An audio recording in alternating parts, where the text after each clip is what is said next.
Most people think anemia means you need more iron. But what if I told you that iron isn't always the problem and that a lack of copper might be the real issue?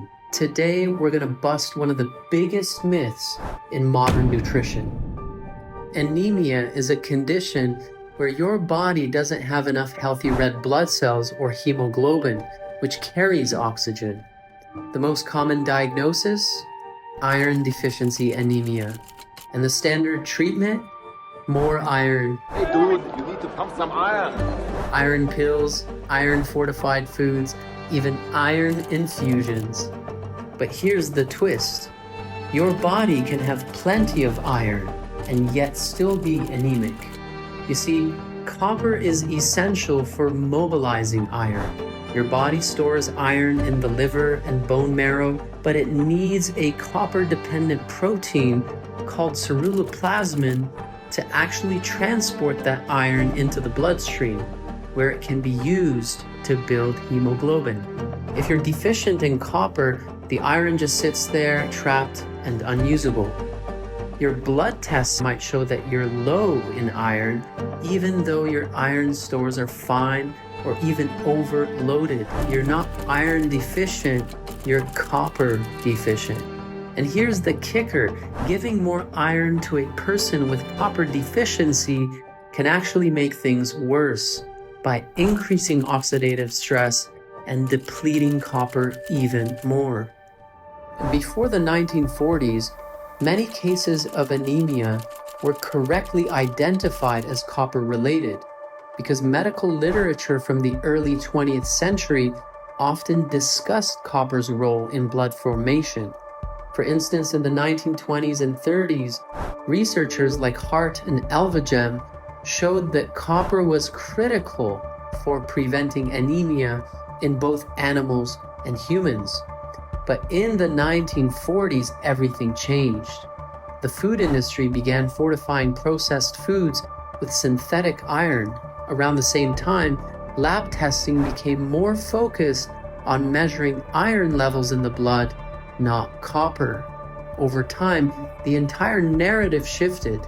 Anemia became synonymous with iron deficiency, and copper's role was forgotten. Today, millions of people, especially women, are told they're iron deficient, even after years of taking supplements. But when copper levels are tested, they're often low. This problem is worsened by things like zinc supplements, hormonal birth control, stress, and pesticides, all of which deplete copper or reduce its activity. If your so-called iron deficiency anemia doesn't improve with iron supplementation, or if iron makes you feel worse, then copper might be the missing piece. So if you're dealing with the symptoms of anemia, what should you do? Well, you want to get your copper levels tested always. You don't want to test your blood for your copper level because this is incredibly misleading and inaccurate as well. I'm going to share a quote on the screen that explains this in detail, so you can pause the video and read it for yourself. What you want to do instead of testing your blood is to test your hair. It's a test that's called the hair tissue mineral analysis. You want to also avoid megadosing with iron supplements unless you are truly deficient in iron, which happens to be a very small amount of cases. The majority of cases when it comes to anemia symptoms, it's caused because of a copper deficiency. Trust me, okay? Get your copper levels checked, work with a functional practitioner, and you will see.